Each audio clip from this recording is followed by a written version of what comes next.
Hello, my name is Randy Lenz. I am a product specialist at Aprilaire, and we're here today to go over our new dehumidifier line. We're going to go through all the different changes that we've made to the dehumidifier, product improvements, installation, how to set it up, and maintenance of the unit.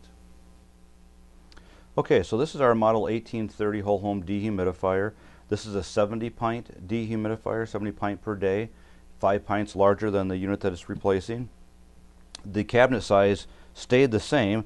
We have a 14.5-inch high cabinet, 12.5-inch wide, and 25 inches long. The 1850 also is going to be our new unit. It's 95 pint, 5 pints larger than the unit that it replaced, and it'll be the same height, same width, but it'll be 2 inches longer. It'll be 27 inches long instead of 25. But nice, small, compact unit. One of the major changes to all the units going down the road is going to be a positive pressured cabinet. The positive pressure cabinet gives us a couple of things. It gives us the ability to remove the P-trap, no longer having a P-trap, and we can go directly with 3/4 inch PVC into the drain or use our adapter that we ship to take us down to vinyl tubing.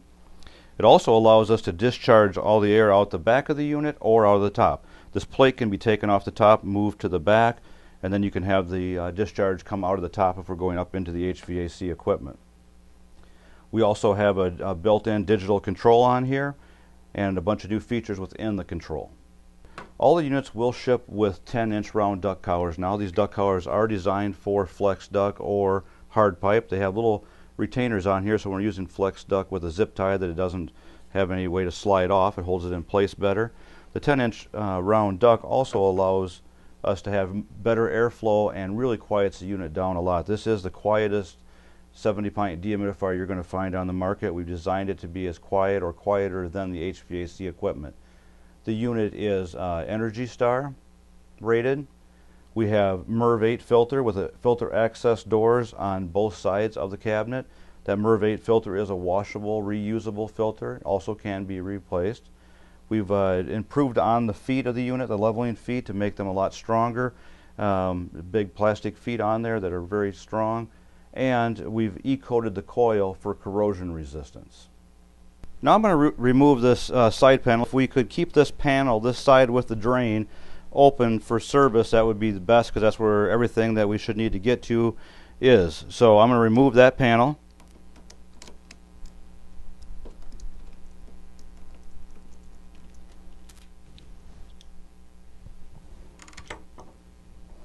Okay, that's the last screw, and then we'll remove this whole side panel.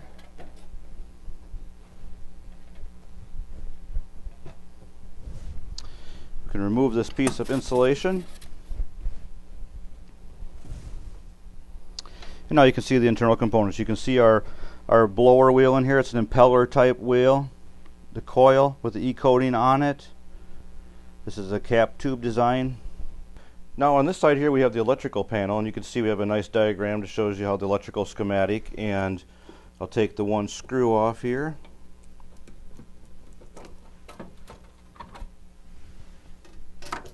And you can see all the components are readily accessible. The run capacitor for the compressor, the transformer and circuit board are all in here readily accessible for you to service. Everything is labeled real nicely so you know which wires go into the frost sensor, high temperature, cutout, fan, compressor, all those are nicely labeled. All the terminals that we use now, all the connection are a Molex type connection that have a positive engagement, so they click into place, so they can't rattle free in shipping or anything else. They'll hold nice and tight. So on the model 1830, this unit has the ability, you can use the cord that comes with to power it up, or you can remove this cord and grommet it and actually use conduit to hardwire it for applications that require it. Some applications and codes require the unit be hardwired. This unit has a dual listing with UL and ETL that it can be hardwired or plugged in with a cord. So you can remove the cord and directly connect to the terminal blocks. Now we're going to go over the installation of this product, and one of the things that you'll notice is we ship this unit with a shipping retainer around the compressor to keep the compressor nice and tight and doesn't allow movement during shipment. So we're going to remove this strap that's on here. And you may need a pair of pliers to pull it off of there.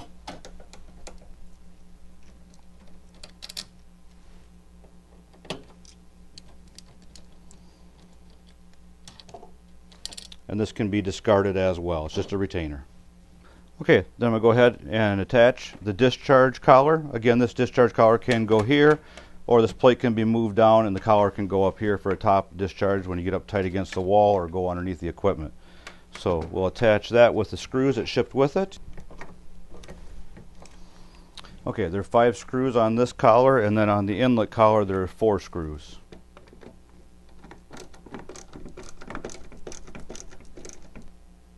Once we get the duct collars attached to the unit and we've decided where to put it, we're going to make sure that we level it, make sure it's level side to side and front to back. Now we're just going to talk about ducting a little bit. These units are designed to go against some static pressure, but we do recommend that you duct it return to return, that you pull air from the return upstream and discharge the air downstream near the HVAC equipment. We're also going to wire in the fan circuit, and we'll talk about that later. But we do recommend return to return is our best application. You can go from return, pull air from the return, and discharge into the supply duct as well, but we want to stay under 4/10 of an inch of static pressure when doing that. Okay, again, these units are designed for flex duct or for hard pipe. So we can just take some standard flex duct and we can attach it to the unit. I did not show on there, but we do have little retainers right here that will help hold that flex duct on there with a zip tie.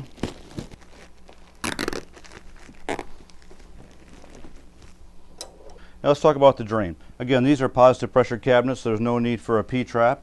This drain connection, you can glue in 3/4 inch PVC pipe right in there and use that directly out of there. Or if you want to use 1/2 inch vinyl tubing, we have a little glued in piece that you can insert there, and then you'll have a threaded barbed fitting for 1/2 inch PVC pipe. So you can do either option.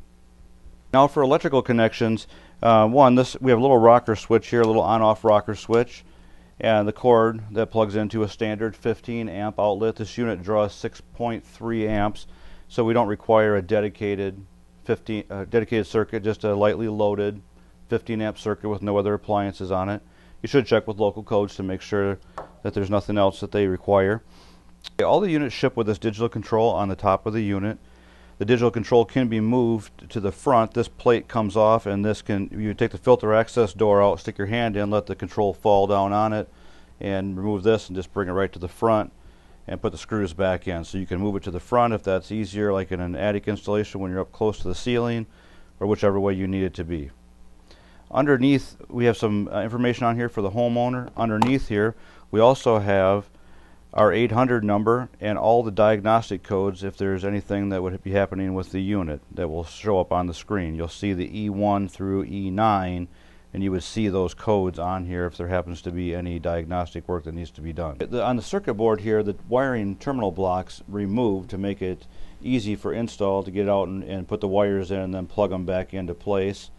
There's only, as you can see, we removed all the dip switches that we had on our other units, and we have one switch here, and that NO or NC is for normally open or normally closed contacts.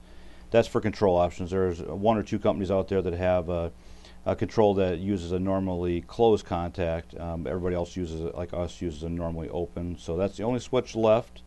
We have connection for the float switch, connection for external control, remote control, and we'll talk about the differences, outdoor sensor, vent damper and DH damper terminals, and our connection to the HVAC equipment.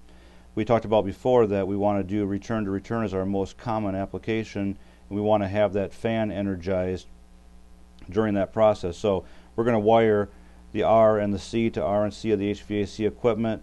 We're going to bring our G from the thermostat to here, G out of the control back to the HVAC equipment, and then W and Y. When installing the dehumidifier, you need to decide whether you're going to use the onboard control that ships with the unit here, or whether you want an off-board control. Aprilaire offers the Model 76 control that can be used as an external or remote control, and I'll explain the differences there. We also have our Model 8620 IAQ thermostat with dehumidification built into it. And we have our 8910 home comfort control, which can also control the dehumidifier.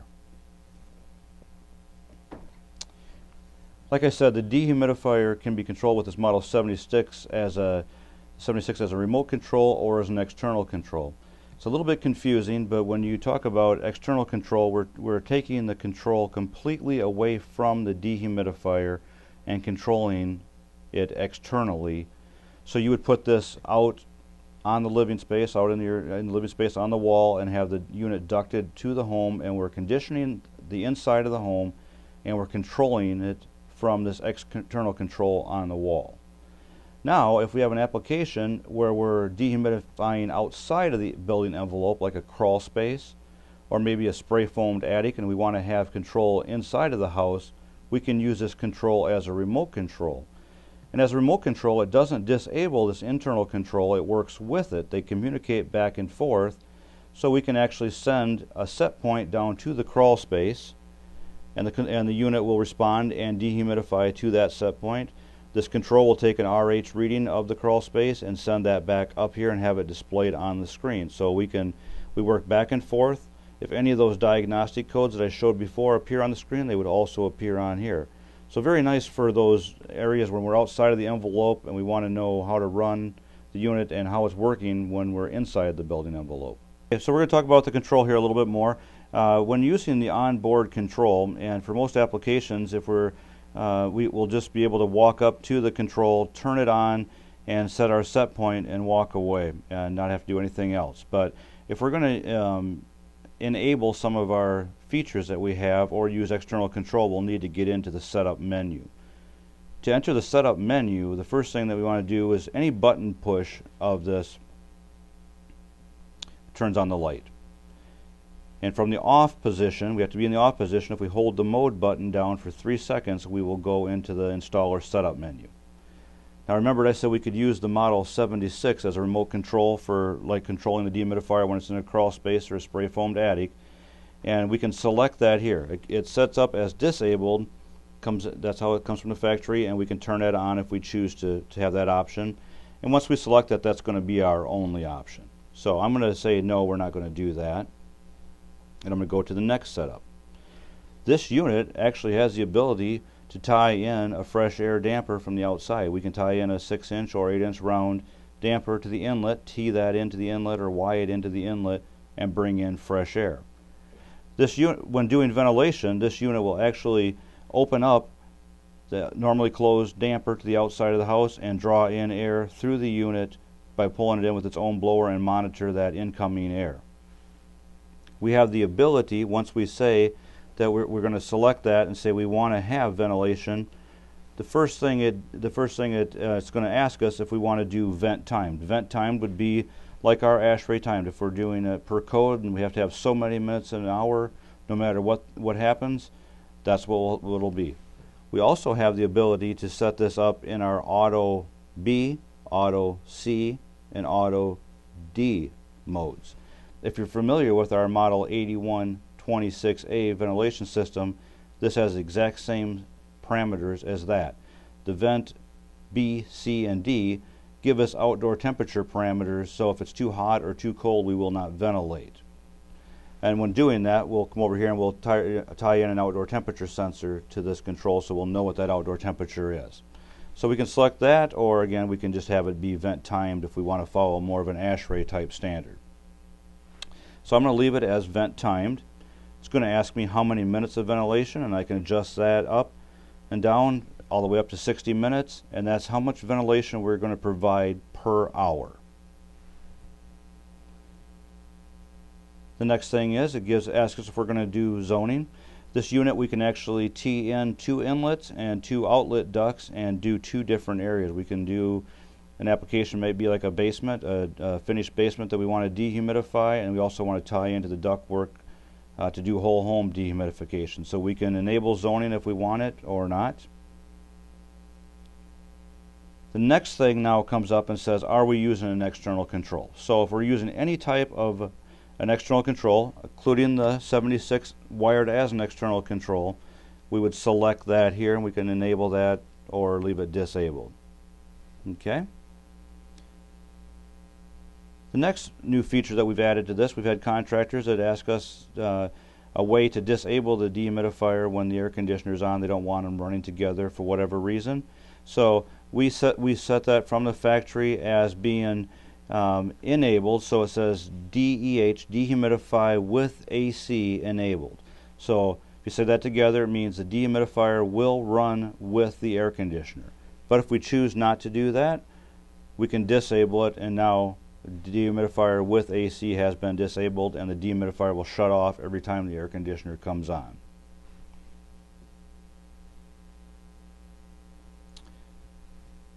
If we have another device that we think we want the two devices to match together, this has a plus or minus 5% RH offset. And just like our thermostats, when we get to the last thing, it says done. Alright, once you get the unit completely installed and we want to turn the unit on, anytime you turn the unit on when we're using the internal control, it's going to take an air sample, or any time that you increase the set point, it'll take an automatic air sample. Our sensor is inside underneath this cover, so we have to measure the air coming through, so we turn the unit on just like our other units for 3 minutes to sample that air. And at the end of 3 minutes we decide yes, we need to have dehumidification, or no, we don't, so we'll turn the compressor on or we'll shut off, and then every hour we'll continue to sample until we do need to run. So I'm going to actually turn the unit on so you can hear how quiet the 1830 is. You may or may not be able to hear a whole lot on the audio here, but we'll give it a shot.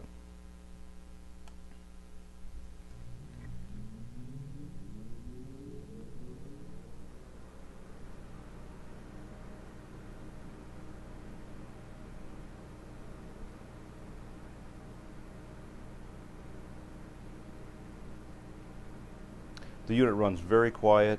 If at the end of the 3-minute sample, if the compressor comes on, you can hear the compressor initially start, but after that you can't even hear the compressor running. It is very quiet. There you have it. Aprilaire's upgraded dehumidifier line, including higher capacity moisture removal in a smaller, quieter unit. Positive pressure designed cabinet allows you to convert the intake cowler from either the back or to the top, and eliminates the need for a P-trap. Onboard control with flexible remote control options. You can offer ventilation incorporated with dehumidification as an option. And we boast an industry-leading 5-year warranty with our E-coated coil and robust components. With these new enhancements, you can now offer high-capacity, whole-home dehumidification in more applications than ever before. Remember to ask your Aprilaire District Sales Manager for detailed instructions, and be sure to follow all written instructions and wiring diagrams for each application.